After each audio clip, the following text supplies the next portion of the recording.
Okay, Namaskar students. Today we will start new chapter, class 9th biology, chapter 5. According to NCERT chapter 5, the fundamental unit of life. It is very important students.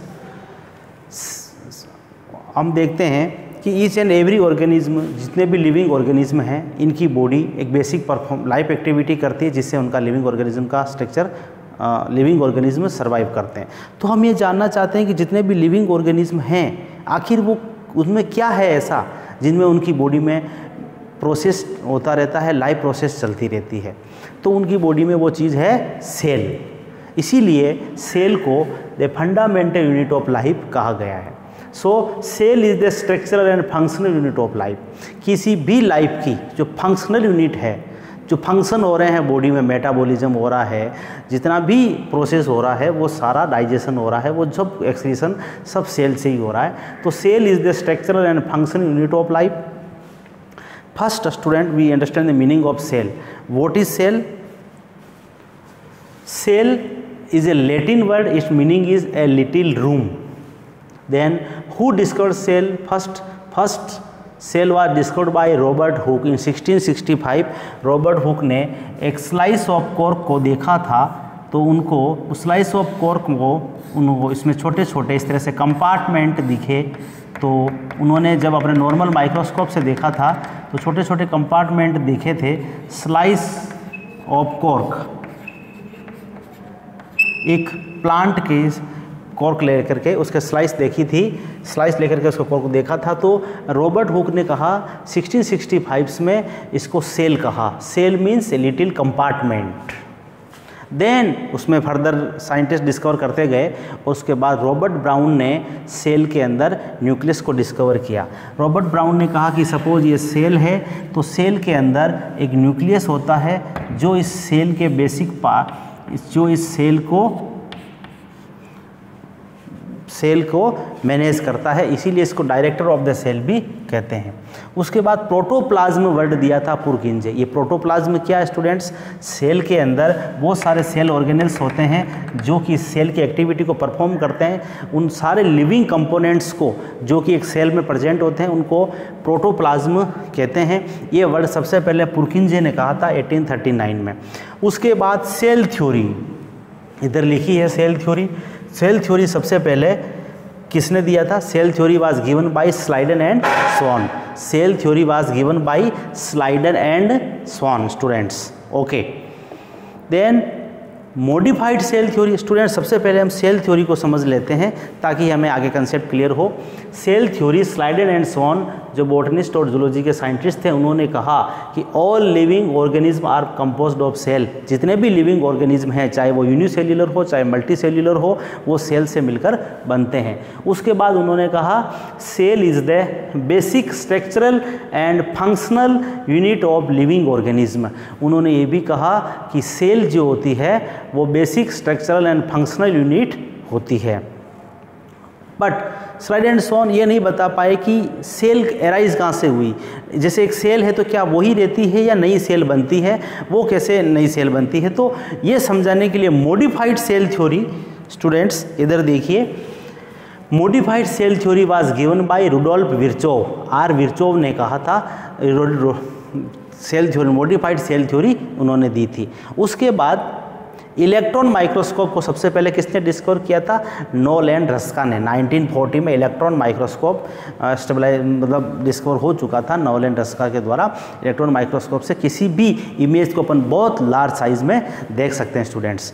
अब हम देखते हैं modified cell theory. हमने cell theory तो पढ़ी है ये, तो इस सेल थ्योरी के according each and every living organism are made up of cell. First, second, जितना भी structural and functional of life होता है वो सेल से होता है। बट नई सेल्स कहाँ से बनती है, ये सेंटेंस दिया था मॉडिफाइड सेल थ्योरी। अब हम देखते हैं स्टूडेंट्स,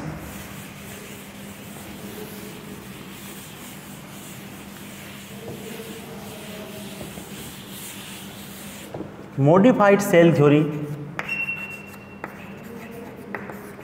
मॉडिफाइड सेल थ्योरी हम जानते हैं आर विर्चोव ने दी थी। और विर्चोव ने दी थी 1855 में स्टूडेंट्स इन्होंने कहा था ओमनिस, अपनी लैंग्वेज में कहा था ओमनिस सेल्यूला ए सेल्यूला, ओमनिस सेल्यूला ए सेल्यूला। उन्होंने अपनी लैंग्वेज में कहा था ओमनिस सेल्यूला ए सेल्यूला। इसका मीनिंग होता है new cells are arise from pre existing cells. जब और विर्चोव अपने डिस्कवर से ये पता लगा लिया उन्होंने कि नई सेल का फॉर्मेशन पहले वाली सेल से ही होता। हम सेल डिवीजन में पढ़ेंगे कि किस तरह से एक सेल से नई सेल्स का फॉर्मेशन होता है। सपोज ये एक सेल है स्टूडेंट्स, इसी से दो सेल बन जाती है, सेल डिवीज़न बोलते हैं इसको। और ये सेल डिवीज़न को शॉर्ट में हम यहाँ पढ़ेंगे, बाकी सेल डिवीज़न के अंदर डिटेल में है माइटोसिस और मियोसिस, जिसमें एक सेल से दो सेल का फॉर्मेशन होता है। तो इसका according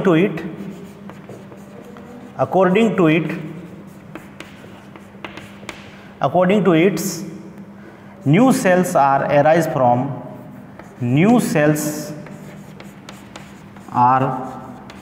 from pre existing cells. पहले वाली सेल से ही बनती है, नई कहीं से नहीं आती है, पहले वाली सेल से ही बनती है। स्टूडेंट्स ये थी मॉडिफाइड सेल थ्योरी। लेकिन स्टूडेंट्स एक कंसेप्ट और है, एक्सेप्शंस ऑफ सेल थ्योरी। हम जानते हैं कि each and every living organism cell से मिलकर बनता है और सेल ही उनकी बॉडी का बेसिक स्ट्रक्चर और फंक्शन यूनिट ऑफ लाइफ होता है। बट वायरस के ऊपर सेल थ्योरी फॉलो नहीं होती, बिकॉज वायरस की बॉडी में प्रोटीन कोड से, वायरस की जो बॉडी होती है प्रोटीन कोड से मिलकर बनता है और अंदर उसके या तो डीएनए होता है या आरएनए होता है। इसलिए वायरस के ऊपर सेल थ्योरी फॉलो नहीं होती है। ये एक्सेप्शन है, अपवाद हैं स्टूडेंट्स। तो हम इस एक्सेप्शन को पढ़ लेते हैं कि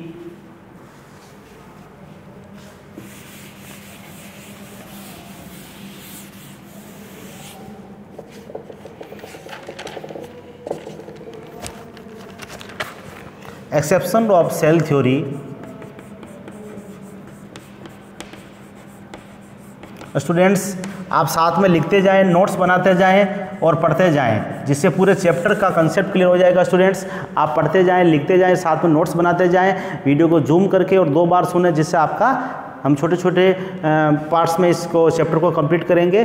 पूरा ही चैप्टर हम कंप्लीट करेंगे कि कोई भी एनसीईआरटी के अकॉर्डिंग, एनसीईआरटी के जो टॉपिक्स हैं उसको सारे टॉपिक्स को हम क्लियर करेंगे स्टूडेंट्स, और कुछ एक्स्ट्रा भी हम ऐड कर पढ़ेंगे जिससे हमारा कंसेप्ट क्लियर हो। और जो भी एक्स्ट्रा क्वेश्चंस आते हैं साइंस ओलंपियाड्स में, आगे नीट वगैरह में, तो उसके लिए भी आप थोड़ा सा अपने आप को अपडेट कर पाओगे। ओके स्टूडेंट्स, तो exception of cell theory, what is it? Viruses can be considered as an exception of cell theory। ये जो सेल थ्योरी स्टूडेंट्स हम पढ़ रहे हैं, ये जो सेल थ्योरी हम पढ़ रहे हैं स्टूडेंट्स कि each and every organism made up by cell, ये सेल थ्योरी इस वायरस के ऊपर फॉलो नहीं होती है। तो वायरस के ऊपर फॉलो नहीं होती है because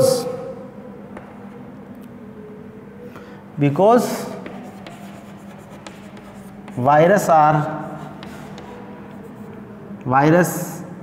is made up of one of nucleic acid. हम जानते हैं कि 2 न्यूक्लिक एसिड होते हैं। अब ये न्यूक्लिक एसिड्स क्या है? हमारा जो सेल होती है, इस सेल के अंदर ये न्यूक्लियस है, न्यूक्लियस के अंदर जो जेनेटिक मटेरियल होता है इसको अपन न्यूक्लिक एसिड बोलते हैं, डीएनए और आरएनए। बट इस न्यूक्लिक एसिड में से एक ही डीएनए आरएनए से एक ही होता है। One of the nucleic acid either DNA, nucleic acid DNA and RNA, either DNA और RNA is present.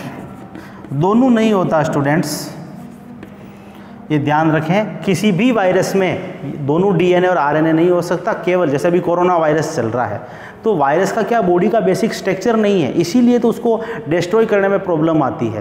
First. Second, virus में डीएनए और आरएनए में से एक ही जेनेटिक मटेरियल प्रेजेंट होता है और उनकी बॉडी जो होती है प्रोटीन के कोट से मिलकर बनती है। DNA RNA is present in a protein coat, present in a protein coat. उनकी बॉडी का जो स्ट्रक्चर है ये प्रोटीन कोट से बना हुआ रहता है स्टूडेंट्स। तो स्टूडेंट्स आज हमने ये पढ़ा कि सबसे पहले हमने देखा the structural and functional unit of life क्या है, सेल। सेल किसने डिस्कवर किया था, हम समरी कर रहे हैं चैप्टर की।